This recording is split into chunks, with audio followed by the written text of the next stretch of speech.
Hello guys, Matthew with 20D. Right now it's about 94, 95 degrees in downtown Denver. Um, so we went out, Jesus, you and I, we went out and did Typewriter ministry. It was really powerful. There was about 7 encounters and like 5 of them, we're going to pray for everyone and everyone matters. But there was like 5 of them that kind of really touched my heart. One was Ezra. She came up and asked for a poem, and we just don't really tell anyone anything except for they see the free poem sign and then no tips.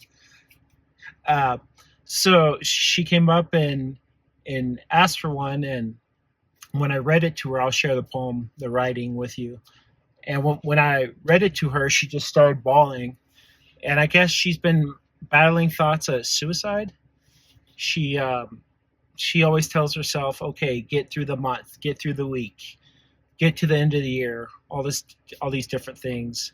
And I revealed to her who I was, and we started to minister Jesus to her. And she said, well, I was raised Christian, but I'm not Christian.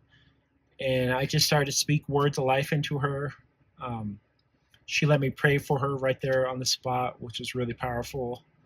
This girl who's suicidal, that's agnostic, and just feeling lost, let us encounter her, and the Lord opened the door for us to encounter her and pray and minister healing to her. So that was really powerful. And then there was this other guy, his name was Brian.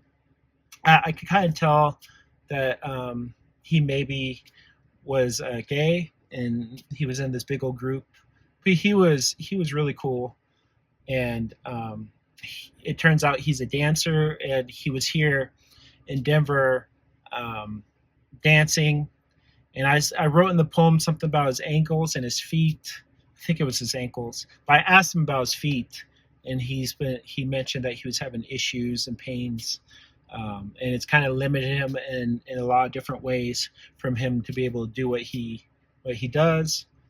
And yeah, it was just an authentic encounter, and I started to reveal Jesus to him. And he was cool. He was really receptive. Him and the other 3 people were just watching. But he let me pray and minister healing to him and just revealing the heart of God. And it was just really powerful. So yeah, those are the few that I remember off the top of my hairless head. But I just want to say thank you. We're coming to the end of the fiscal year for 20D, so be in prayer with us about that. And then we're always reevaluating everything. And so hopefully there's some really good things coming down the pipe. That's what I'm believing for. It's going to be awesome. All right. Love you guys. Thank you.